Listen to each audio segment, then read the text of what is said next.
Hi hello all நான் ஷோபோலன் அனிசா முடிய போட்டுருக்கேன். இன்றைக்கி எதை பற்றி பார்க்க போகிறோம் அப்படின்னா இந்த இஓஎஸ்எல். என்னடா மறுபடியும் இஓஎஸ்எல் கையில் வச்சிருக்கு அப்படின்னா இந்த இஓஎஸ்எல்ல ஒரு பஞ்சாயத்து ஆகி போச்சு. நிறைய கம்ப்ளைண்ட்ஸ் வந்திருக்கு. உங்கள் வீடியோஸ்லாம் பார்த்து இந்த இஓஎஸ்எல் வாங்கணும் 16,000 போட்டு வாங்கி ஒன்றும் யூஸ் இல்லை ப்ரோ, ஒன்றும் பெர்ஃபார்மன்ஸ் இல்லை, குஷன்லாம் ஒன்றும் பெருசாக இல்லை, நீங்கள் ஆகன்றீங்க அந்தளவுக்கு இதில் ஒன்றும் இல்லையே ப்ரோ அப்படின்ற மாதிரி ஒரு கம்ப்ளைண்ட். எனக்குமே ரொம்ப பயமாக போச்சு என்னடா அப்படின்னு. ஸோ அதை பற்றி நான் தெளிவாக இன்னொரு வீடியோ ஒன்று பண்ணிடுவோம். ஏன்னா பழைய இதில் நான் இன்னும் தெளிவாக சொல்லாம விட்டுருக்கணும் அப்படின்ற மாதிரி ஒரு உறுத்தல் இருக்குது. இது கொஞ்சம் ஹார்ஷாக இருந்தாலும் மனது புண்படிமுடியாக இருந்தால் மன்னித்து விடுங்கள். என்ன பண்ணால் இந்த ஷூவை வந்து யாரெல்லாம் பார்த்துட்டு வாங்கியிருக்காங்க அப்படின்னா பிகினராக இருக்கிற ஆள், முக்கியமாக ரன் இப்போ தான் ஸ்டார்ட் பண்ணணும்னு நினைக்கிற ஆள், இல்லை அப்படின்னா வாரத்துக்கு 5லேருந்து 10 கிலோமீட்டர் தான் ஓடுற ஆள், ஒரு நாளைக்கு வந்து 1.5 கிலோமீட்டர் 2 கிலோமீட்டர் ஜாக் பண்ணுவாங்க, அதுக்கப்புறம் எக்ஸசைஸ் பண்ணிட்டு வீட்டுக்கு போயிடுவாங்க அவங்க. இல்லை அப்படின்னா வந்து ஷூவில் க்ரேஸாக இருப்பாங்கல்ல, ஷூ வாங்கணும் அப்படின்றவங்க, ஆன்லைனில் பர்ச்சேஸ் பண்ணுறதுல க்ரேஸாக இருக்கிறவங்க, அவங்கெல்லாம் வந்து ஒரு ஆர்வ கோளாறுல என்ன பண்ணுறாங்க அப்படின்னா இந்த மாதிரி ரீல்ஸ் பார்க்குறது, நம்ம வீடியோஸ் பார்க்குறது, இதெல்லாம் பார்த்துட்டு இந்த இஓஎஸ்ல பர்ச்சேஸ் பண்ணிடுறாங்க.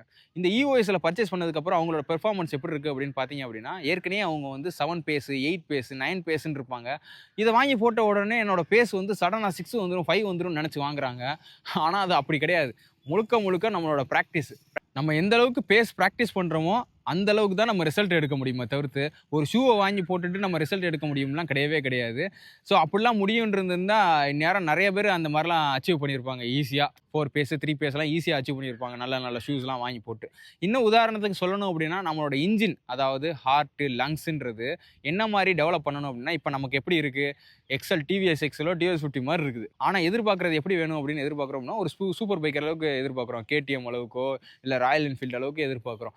இப்போ நம்ம இன்ஜின் வந்து டிவிஎஸ் எக்ஸல் மாதிரி இருக்குது, ஆனால் டயர் மட்டும் எது போடுறோம், இஓஎஸ்ல ஆல்ஃபா ஃப்ளைன் போடுறோம். வேலை செய்யுமா? வேலை செய்யாது. அந்த அளவுக்கு இழுத்து ஓட முடியுமா? ஓடவும் முடியாது. அப்போ என்ன பண்ணணும், நம்மளோட இன்ஜினை ஹார்ட்டையும் லங்ஸையும் நம்ம வந்து சூப்பர் பைக் அளவுக்கு கேடிஎம் அளவுக்கோ இல்லை ஒரு நல்ல ஒரு பைக் அளவுக்கோ நம்ம இன்ஜினை அந்த அளவுக்கு நம்ம மாற்றணும், எஃபிஷியண்ட்டாக ப்ராக்டிஸ் பண்ணி மாற்றணும். மாற்றினதுக்கப்புறம் இந்த மாதிரி ஷூஸு, இந்த மாதிரி டயர் உள்ள ஷூஸு நம்ம வாங்கி போட்டோம் அப்படின்னா நம்ம பெர்ஃபார்மன்ஸை எடுக்கலாம். இப்போ நீங்கள் வந்து ஒரு 7 பேஸ் 8 பேஸில் ஓடிக்கிட்டு இருக்கிற ஆளாக இருக்கீங்க, 5 கிலோமீட்டரே அவ்வளோதான் ஓடுறீங்க, 10 கிலோமீட்டர்லாம் 1.5 மணி நேரம் ஓடுறீங்க, 21 கிலோமீட்டரை வந்து நான் வந்து இந்த 2.5 மணி நேரம் 3 மணி நேரம் ஓடுறேன் அப்படின்னா இந்த மாதிரி ஷூஸ் வாங்கி போட்டிங்கன்னா கண்டிப்பாக உங்களுக்கு இந்த ஷூ வந்து காசு வேஸ்ட்டு தான் சொல்லப்போனால்.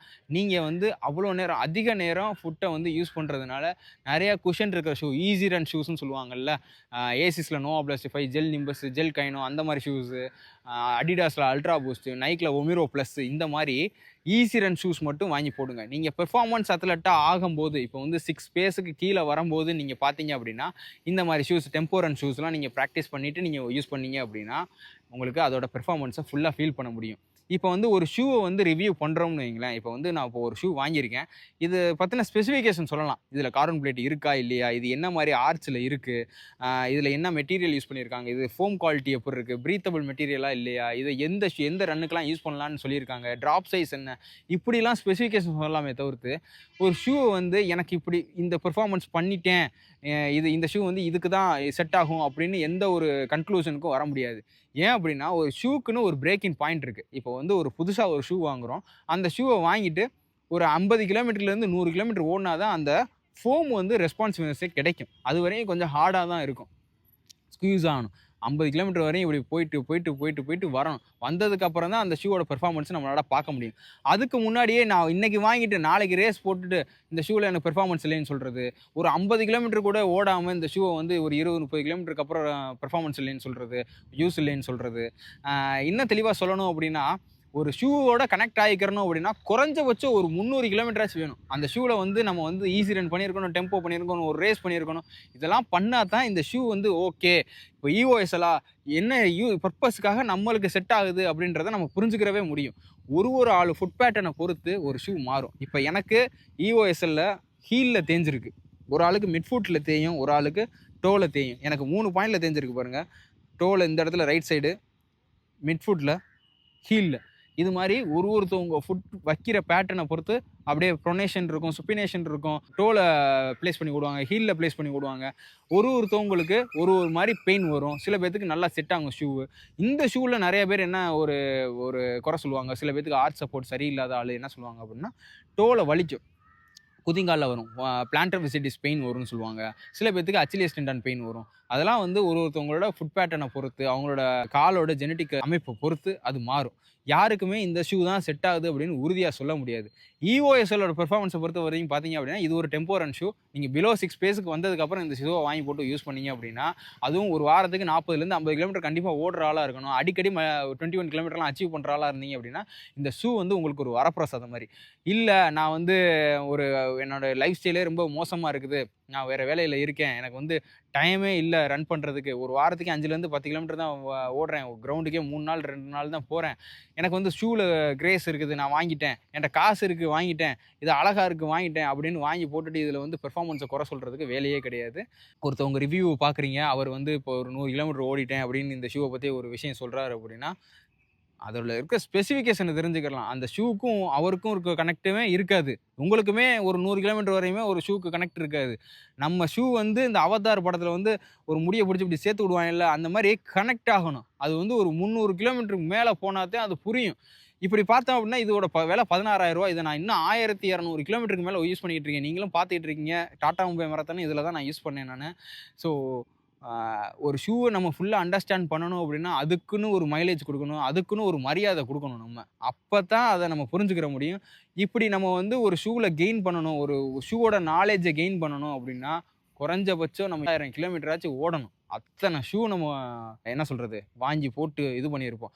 இப்போ நீங்கள் நினைக்கலாம், இப்போ வந்து 25 வயசுக்குள்ளேயே ஒரு பெர்ஃபார்மன்ஸ் அத்லெட் வந்து எலைட் ரன்னரோ இல்லை ஒரு நல்ல ஒரு சின்ன பையன் வந்து அத்லெட்டாக இருக்கிறவன் வந்து 2.5 மணி நேரத்தில் ஓடி ஒரு நல்ல டைமிங் வச்சு அச்சீவ் பண்ணிட்டாரு அப்படின்னா அவரோட டோட்டல் மைலேஜே பார்த்தீங்க அப்படின்னா ஒரு 2000 கிலோமீட்டரோ 3000 கிலோமீட்டரோ 4000 5000க்குள்ளே தான் இருக்கும்.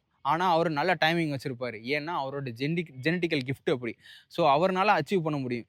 ஆனால் நம்மளை மாதிரி ஆள் லைஃப் ஸ்டைல் இப்போ ஒரு கிளாஸில் ஃபஸ்ட் ரேங்க் எடுக்கிறவன் ஒருத்தனோ 2 பேரோ 3 பேரோ தான் இருப்பாங்க. மிச்சம் இருக்கிறவன் 90% பேர் நம்மளை மாதிரி ஆள். அதனால் நமக்கு வந்து இந்த ரன்னிங்கை என்ஜாய் பண்ணி பண்ணுற ஆளுக்கு நாலேஜபிள் ஆள் தான் தேவை தவிர்த்து பெர்ஃபார்மன்ஸ் அத்லெட் தேவையில்லை. நம்மளை மாதிரி வந்து ஒபீஸாக இருந்தோ இல்லை மன அழுத்தத்தில் இருந்தோ ரன்னிங்கை ஸ்டார்ட் பண்ணவங்க 8 பேஸ்லேருந்து ஆரம்பிப்பாங்க. நான்லாம் 6:30 7லேருந்து ஆரம்பித்தேன். ஸோ அதிலிருந்து 7 வருவாங்க, 6 வருவாங்க, 5 வருவாங்க, 4 வருவாங்க. அவங்களும் சப் 3ல வந்திருக்காங்க, சப் 230 வந்திருக்காங்க. ஸோ அவங்களோட ஜேர்னி பார்த்தீங்க அப்படின்னா 20,000 கிலோமீட்டருக்கு மேலே போனதுக்கப்புறம் தான் ஒரு எலைட் ரன்னர் வந்து ஒரு நல்ல ஒரு வயசு இதில் ஓடுற பையன் வந்து 25 வயசில் ஓடுறவனை அச்சீவ் பண்ணுறதுக்கே கிட்டத்தட்ட 5லேருந்து 10 வருஷம் போராடி தான் அவங்க வந்திருப்பாங்க. ஸோ எத்தனை ஷூ யூஸ் பண்ணியிருப்பாங்க, அந்த ஷூக்கு இருக்கிற அவங்களுக்கு இருக்கிற கனெக்ட் என்னன்றது உங்களுக்கு புரியும். ஸோ அதுக்கப்புறம் தான் வந்து ஓகே இந்த ஷூ வாங்கலாம் வேணான்ற ஒரு முடிவுக்கே அவங்க வருவாங்க. நம்ம ஒரு ரீல்ஸை பார்த்துட்டு ஒரு ஷூவை வாங்குகிறோம் அப்படின்னா அது ரொம்ப தப்பு. கன்சிஸ்டண்ட்டாக இருங்க, டெய்லி வாங்க. ஒரு 5,000 ஷூவில் ஒரு வாரத்துக்கு 30லேருந்து 40 கிலோமீட்டர் கவர் பண்ண பாருங்கள்.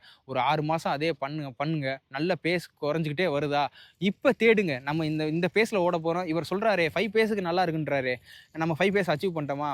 ஓகே 5 பேஸ் அச்சீவ் பண்ணிட்டோம். இப்போ நம்ம இந்த ஷூவில் இன்வெஸ்ட் பண்ணோம் அப்படின்னா நம்ம இன்னும் பெட்டராக பண்ணலாம். 5 பேஸை இன்னும் கம்ஃபர்டபுள் ஹார்ட் ரேட்டில் பண்ணலாம், நல்ல கேடன்ஸில் பண்ணலாம் அப்படின்னு நீங்கள் அன்லாக் பண்ணால் பரவாயில்ல. சும்மா பார்த்தேன் ரீல்ஸை பார்த்தேன் வாங்கி பார்த்துட்டு அப்புறம் சிவபாலன் ஏதோ சொல்லிட்டாப்புல இந்த ஷூ வாங்கி யூஸ் இல்லை அப்படின்னு சொல்கிறதுல வேலை இல்லை. இப்போ என்னைய மட்டும் கிடையாது, இப்போ நிறைய பேர் வீடியோ போடுறாங்க, இந்த ஷூ வந்து இந்த ஷூ வாங்கியிருக்கேன், இந்த பெர்ஃபார்மன்ஸ் கொடுக்குது, அந்த ஷூ வாங்கிட்டேன் அப்படின்னு வாரத்துக்கு ஒரு ஷூ ரிவ்யூலாம் நிறைய பேர் பண்ணிக்கிட்டு இருக்காங்க. ஸோ முதல்ல அந்த ஷூரோட ஸ்பெசிஃபிகேஷனை அவங்க சொல்கிறாங்கன்றதை புரிஞ்சுக்கோங்க. அது வந்து உங்களுக்கு செட் ஆகுமா அப்படின்றத நீங்கள் 300 கிலோமீட்டர் ஓடி பார்த்ததுக்கப்புறம் தான் தெரியும். அந்த ஓடுறதுக்கு உங்கள்ட்ட பெர்ஃபார்மன்ஸ் இருக்கணும். அப்போ தான் உங்களால் புரிஞ்சுக்கிற முடியும். நிறையா அங்கங்கே கனெக்ட் பண்ணி சொல்லியிருக்கேன்னு நினைக்கிறேன். கண்டிப்பாக இதில் மனசு புண்பட ஏதாச்சும் சொல்லியிருந்தால் மன்னித்து விடவும். சரியா? கண்டிப்பாக இந்த வீடியோ உங்களுக்கு யூஸ்ஃபுல்லாக இருக்கும். நெக்ஸ்ட் வீடியோவில் பார்ப்போம். பை.